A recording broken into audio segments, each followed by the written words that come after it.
जैसा कि आप जानते हैं, आजकल राजनीतिक माहौल काफी गड़बड़ाया हुआ है और इसके चलते रूलिंग और ऑपोजिशन में भी काफी तीखी तकरार देखने को मिल रही है।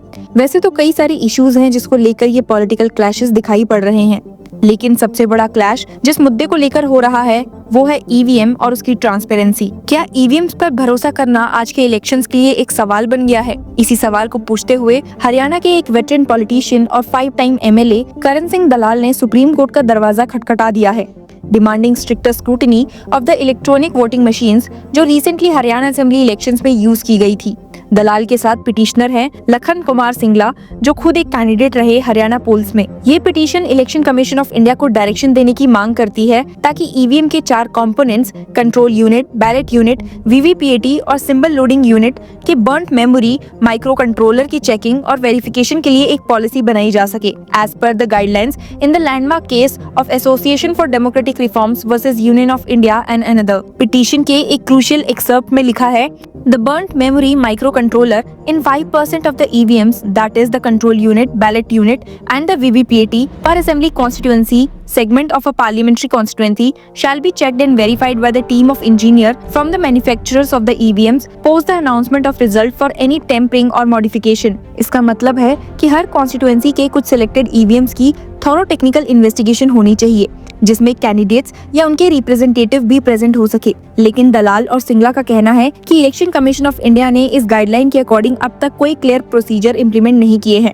और उनकी इसी पिटीशन पर सुप्रीम कोर्ट ने शुक्रवार को हियरिंग भी की। हियरिंग करते हुए Supreme Court bench of Justice Vikram Nath and Justice PB Varale ने केस की डेप्थ को देखते हुए एक बड़ी ऑब्जर्वेशन पास की है और अपना ऑर्डर सुनाया है। इससे पहले कि हम जाने कि क्या ऑर्डर सुप्रीम कोर्ट बेंच ने इस केस में पास किया, उससे पहले हियरिंग में हुए आर्ग्यूमेंट्स पर एक नजर मार लेते हैं। पिटिशनर्स की तरफ से senior advocate Gopal Sankaranarayanan court में अपेयर हुए और उन्होंने आर्ग्यूमेंट दिया कि Association for Democratic Reforms versus Union of India judgment के टर्म्स में पिटिशनर जो अपनी कॉन्स्टिट्यूएंसीज में सेकंड हाईएस्ट वोट्स पर थे सिर्फ एक कंप्लेंट फाइल करने के लिए बाउंड है ताकि ईवीएम्स की चेकिंग और वेरिफिकेशन की जा सके। उन्होंने कहा, that is not at all what your lordships directed. We just seek implementation of 2 directions issued in the judgment. The judgment said election commission should lay down a policy. They have laid down 2 memorandums. One is administrative and one is technical. And the technical only says do A not. Shankar Narayanan ने clarify किया कि judgement का मकसद ये था कि EVM memory जो votes record करती है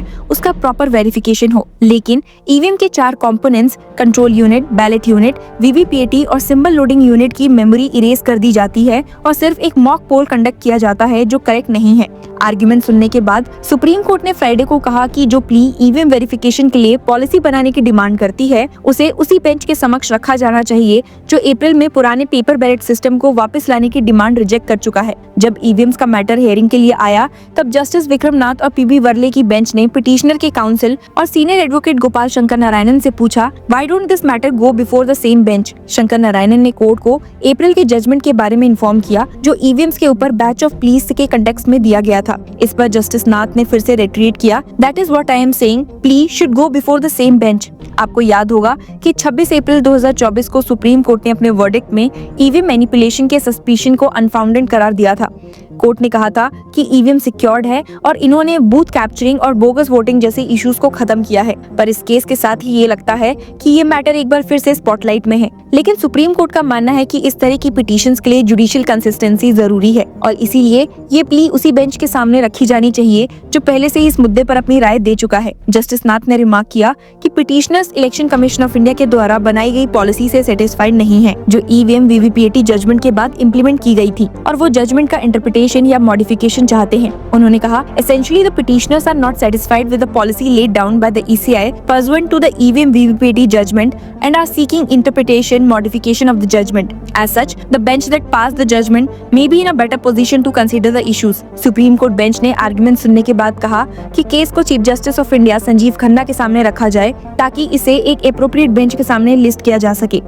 जस्टिस विक्रमनाथ और जस्टिस पीवी वर्ले की बेंच ने ये ऑर्डर पास किया और इंटरिम रिलीफ जैसे स्टोरेज यूनिट्स को रिटेन करना एक्सेट्रा के लिए प्रेयर कंसीडर करने से मना कर दिया। बेंच ने अपने ऑर्डर में स्टेट किया है, to our understanding the relief claim by means of this petition would require interpretation, modification, implementation of the directions issued by this court by judgment dated 26 April 2024 passed in Association for Democratic Reforms versus Union of India. As such, registry may place the papers before Honorable Chief Justice of India for passing appropriate orders as to whether this petition be listed before the same bench or before another appropriate bench. Order dictate करने के बाद शंकर नारायण ने interim relief की prayer की, जिसमें उन्होंने election Commission of India को storage units retain करने के लिए डायरेक्शन मांगा, लेकिन जस्टिस नाथ ने रिस्पॉन्ड किया, issuance of any direction in that regard would be unfair. Registry will place it immediately. You can persuade the registry. Petition के हिसाब से पिटिशनर ने अपने रिस्पेक्टिव कॉन्स्टिट्यूएंसीज में सेकंड हाईएस्ट वोट सिक्योर किए थे। उनका कहना है कि जो standard operating procedure election commission के द्वारा प्रिस्क्राइब्ड है, उसमें बर्न्ट मेमोरी माइक्रो कंट्रोलर का प्रॉपर वेरिफिकेशन नहीं होता। पिटीशन ये भी हाईलाइट करती है that as per the prescribed SOP issued by the EC, the procedure for checking and verification of burnt memory micro controller of EVMs is to conduct a basic diagnostic test and a mock poll without any checking और verification of the burnt memory or chip by manufacturers of EVM. ये absence of scrutiny petitioners के लिए एक major concern है, क्योंकि अगर burnt memory verify ही नहीं होती तो टेम्परिंग या मॉडिफिकेशन को डिटेक्ट करना मुश्किल हो जाता है। दलाल और सिंगला ने क्लैरिफाई किया कि उनका ये पिटीशन इलेक्शन रिजल्ट्स को चैलेंज करने के लिए नहीं है। इसके लिए उन्होंने पंजाब एंड हरियाणा हाईकोर्ट में अलग इलेक्शन पिटीशंस फाइल की हुई हैं। इस पिटीशन का सिर्फ एक ही मकसद है और वो है ट्रांसपेरेंसी और अकाउंटेबिलिटी को इंश्योर करना। पिटीशन कहती है कि ये एक्सरसाइज अगले 8 वीक्स के अंदर कंप्लीट होनी चाहिए। पिटीशन सुप्रीम कोर्ट में एडवोकेट नेहा राठी के थ्रू फाइल की गई थी और इसका केस टाइटल है Karan Singh Dalal and another versus Election Commission of India. जितना हम इस केस को देख सकते हैं और समझ सकते हैं, उससे एक बात तो तय है कि ईवीएम्स पर बार बार उठते सवाल सिर्फ एक टेक्निकल इशू नहीं है, बल्कि ये भारत की डेमोक्रेसी के लिए एक बड़ा मुद्दा बन चुका है। इलेक्शंस के फ्री और फेयर होने का भरोसा तभी बरकरार रह सकता है जब वोटिंग मशीन्स की इंटीग्रिटी और सिक्योरिटी का पूरा एश्योरेंस हो। दलाल और सिंगला का ये केस सिर्फ हरियाणा इलेक्शंस का नहीं, बल्कि एक नेशन वाइड कंसर्न है जो ट्रांसपेरेंसी और फेयरनेस की मांग करता है। आपका क्या कहना है? क्या ईवीएम्स की स्क्रूटनी और अकाउंटेबिलिटी के लिए स्ट्रिक्टर पॉलिसीज की जरूरत है या फिर सुप्रीम कोर्ट का अप्रैल का डिसीजन काफी है? आप इस पर क्या सोचते हैं? हमें कमेंट्स में जरूर बताइए। अब आगे देखा जाएगा कि चीफ जस्टिस इस मैटर को किस बेंच के सामने लिस्ट करते हैं और अगले स्टेप्स क्या होते हैं। So stay tuned with Law Chakra to know about this.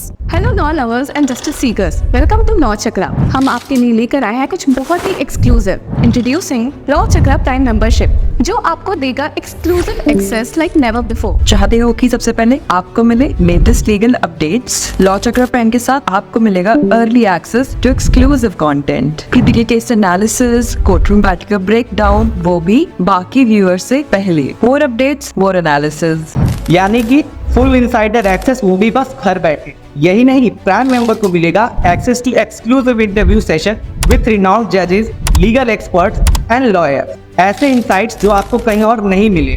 इसी के साथ अगर आप कभी सोचे कि हम कैसे लेकर आते हैं आपके लिए ये लीगल अपडेट्स, तो इसके लिए भी प्राइम मेंबर्स के लिए है हमारे पास एक special sneak peek behind the scenes of law chakra. Brainstorming session से लेकर ब्लूपर्स तक सब कुछ।